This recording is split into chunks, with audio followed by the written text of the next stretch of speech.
Hi there, this is Matt, and today I'm going to be talking to you about some English vocabulary or a group of words or a phrase that we use very commonly with language learning, and this is language barriers and to overcome barriers.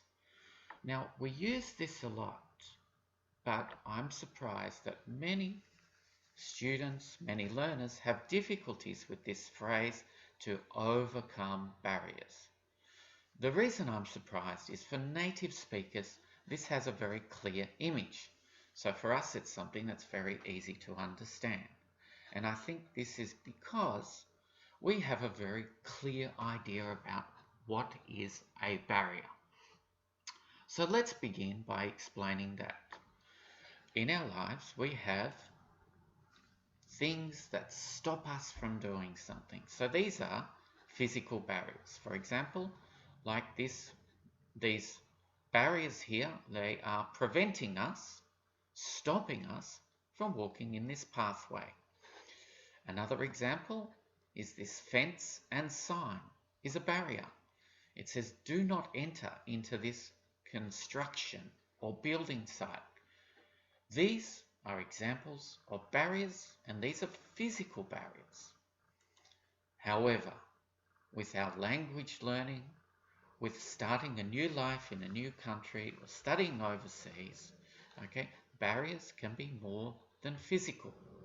There are many things that can stop us from learning a language as well as we would like to. So barriers are anything that stops us or slows us down from doing what we want. For the high-level students, a more formal or academic word is they impede us. And this means also that they stop us, they prevent our progress. Now, language barriers are problems with our language learning or our knowledge of a language that stop us from communicating. And sometimes these language barriers can be based on a cultural misunderstanding. For example, the first time I went to Indonesia, everybody was asking me, where are you going? So I thought, this is strange. Why does everybody want to know where I'm going? I didn't understand that culturally, this was their way of asking me how I was or how I was going. I believe many of my Chinese students have told me that also in China, people will ask you, have you eaten? Culturally, I think this is a fantastic way to ask people, how are they going?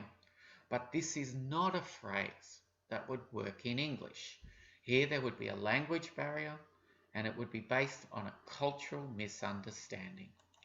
Okay, so at the moment, in our lives currently, there are many barriers that could stop you from going to class, going to work, seeing your friends or family. So barriers, these things that stop us, are a very common part of our lives at the moment. Now, one way to help us understand words and build our vocabulary is to look at words that mean the same thing, words that we call synonyms.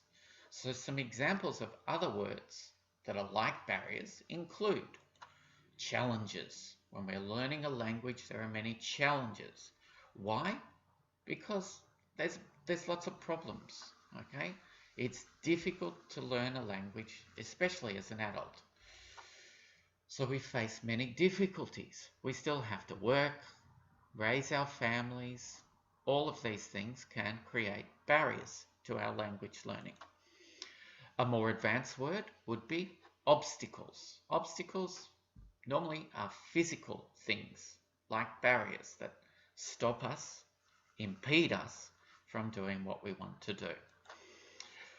If we have a lot of these things in our life, barriers, challenges, problems, difficulties, obstacles, we can say we are facing hardship.